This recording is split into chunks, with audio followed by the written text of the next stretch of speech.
suis vraiment une patate.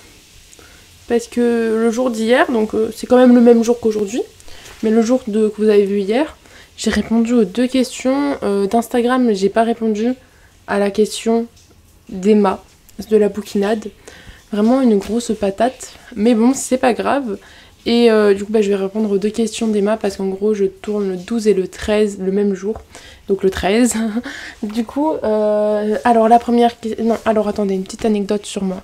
Ah oui, là du coup, je vais passer 2 semaines chez ma maman. La première semaine, je serai en cours et la deuxième en cours.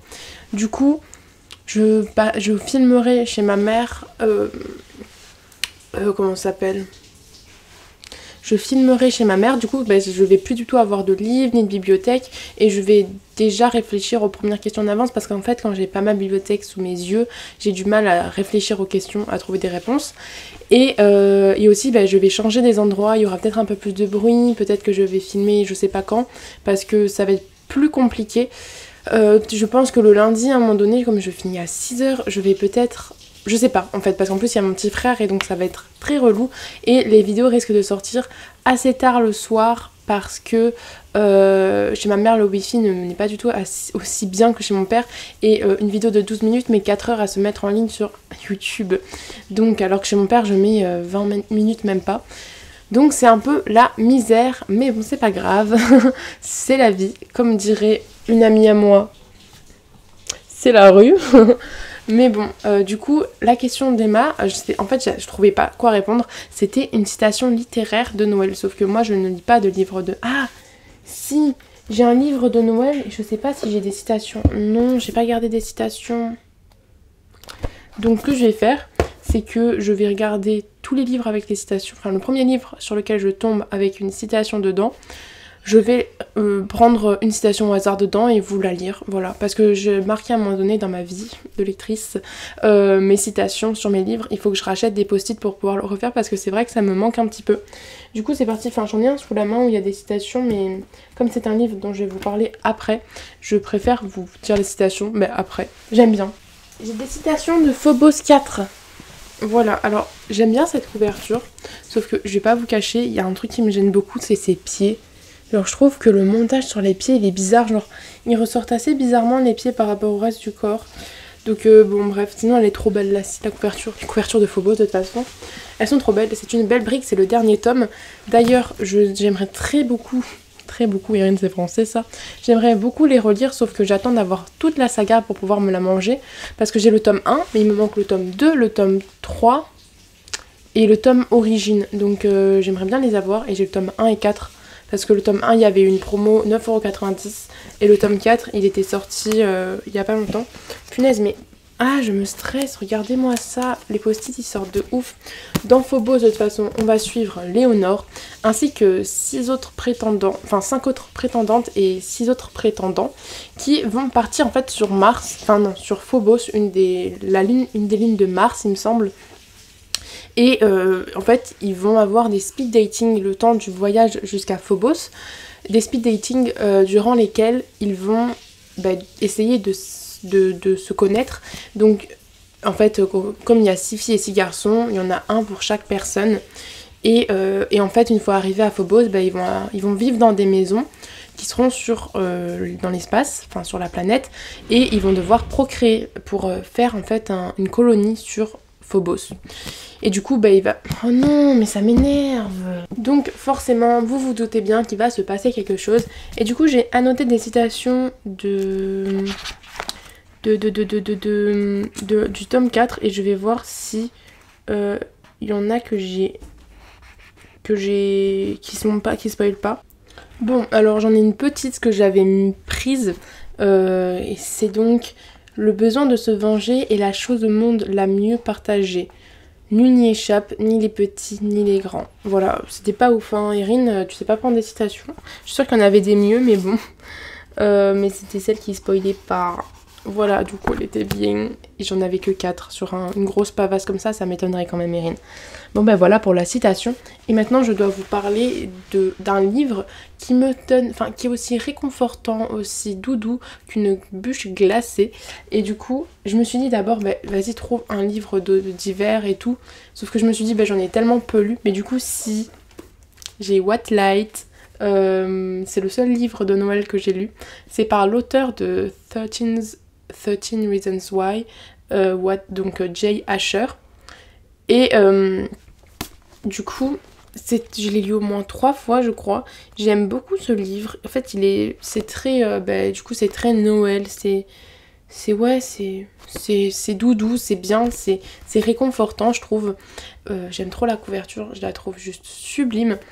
Et du coup, dans ce livre, on va suivre Syrah, je crois qu'on prononce, Syrah, qui va repartir avec ses parents dans l'Oregon, il me semble, parce que l'hiver, en fait, elle fait les cours à distance dans l'Oregon parce que ses parents ont un parc à sapins là-bas. Et donc, parce qu'en Amérique, il y a beaucoup de parcs à sapins. Et donc, comme c'est l'hiver, ils y vont pour pouvoir faire la saison. Et donc, elle va partir là-bas. Et du coup, il va y avoir un monsieur qui va travailler dans le parc à sapins. Et dont il va y avoir des petites relations ensemble. C'est tout mignon, c'est tout chou. C'est écrit derrière, sur la 4e de couverture. Un premier amour inattendu, le poison de la rumeur, le récit d'une seconde chance. Parce que oui, il s'appelle Caleb, le gars. Et il y a une rumeur qui tourne autour de lui, sauf que du coup Syrah, elle sait pas si elle doit écouter la rumeur ou si elle se fie à ses sentiments. Et du coup c'était mimi, franchement c'est trop bien. Si vous cherchez un petit truc de Noël assez cool, c'est super bien ça. Ensuite j'en ai pris 3 pour vous dire. J'ai pris... C'était pas possible que je ne le prenne pas. J'ai avalé un arc-en-ciel de Erwan J et publié chez les éditions Nathan. Et franchement, c'est un de mes livres préférés, d'ailleurs je ne comprends pas pourquoi il y a si peu de post-it Erin. C'est un de mes livres préférés, je ne peux pas ne pas l'aimer, ne pas le lire. Je l'ai lu au moins 3, 4, peut-être 5 fois, je sais pas tellement c'est bien. Je connais presque tout ce qui se passe dans ce livre par cœur, les événements qui s'y passent. Et c'est trop bien, en fait on va suivre Capucine alias Puce, qui est franco-américaine, elle habite aux États-Unis et elle nous explique juste sa vie. Elle tient un blog en fait où elle parle de sa vie, de ce qui s'est passé dans la journée, comme un journal intime. Et donc on va suivre sa vie en Amérique. C'était super intéressant parce qu'en fait à la base des bases, l'auteur voulait surtout comment ça s'appelle, dire en fait quel était son perçu sur l'Amérique parce qu'il a travaillé dans une école, dans un lycée américain, et il voulait juste montrer comment c'était la vie dans un lycée américain, et c'est trop bien. Et du coup il a rajouté dedans une petite intrigue, du coup qui est plutôt maintenant au centre du roman. C'est en gros Capucine, elle va commencer à ressentir des petites choses. Je vais vous dire la fin parce que cette année, il m'est arrivé un truc phénoménal. Retournement de vie, frisson géant, secousse cosmique. Vous appelez ça comme vous voulez, mais la vérité, c'est que j'ai avalé un arc-en-ciel. Et je sais pas, vraiment, c'est tellement bien. C'est tellement de sujets forts, c'est drôle, ça me donne envie de pleurer des fois. Et puis, je me retrouve tellement dans Capucine.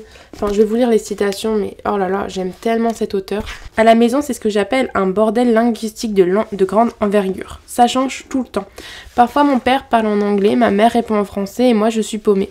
Ça m'est même arrivé de commencer une phrase en français et de la terminer en anglais. C'est un peu ridiculus. Quand je suis arrivée à la cafétéria, Sarah était déjà là. C'est ma meilleure amie. Je l'adore parce que je peux tout lui dire et elle écoute vraiment. Ce n'est pas si fréquent. Vous avez remarqué que beaucoup de gens ont un taux d'attention qui chute après 3 secondes.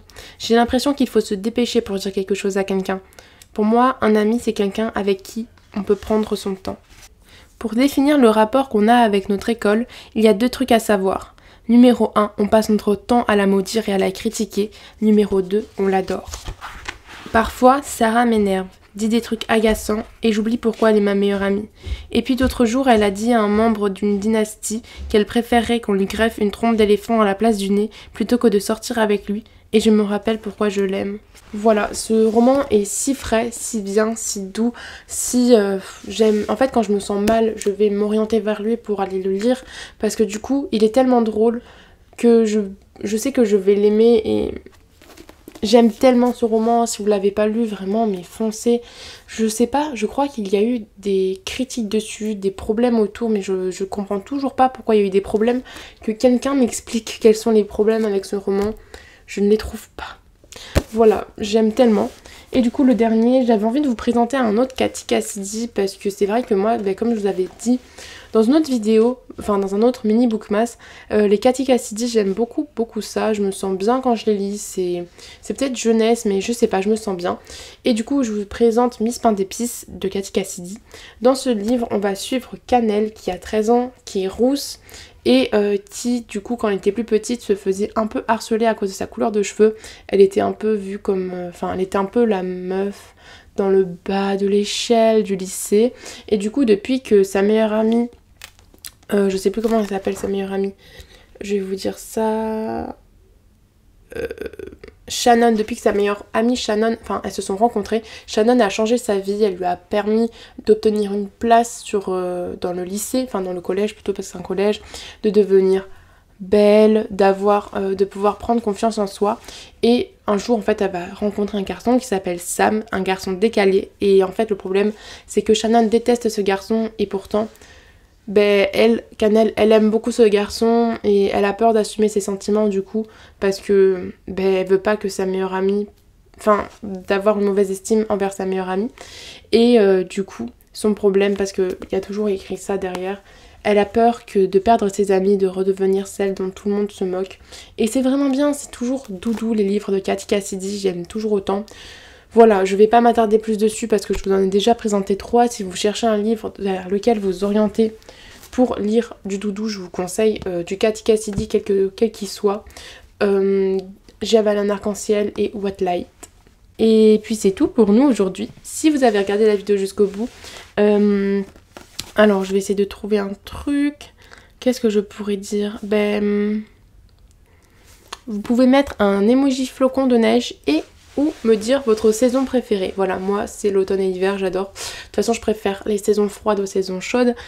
Et on se retrouve du coup dans une prochaine vidéo. J'espère d'ici là que vous vous marierez avec votre book boyfriend ou votre book girlfriend et que vous aurez ensemble beaucoup de livres. Bye!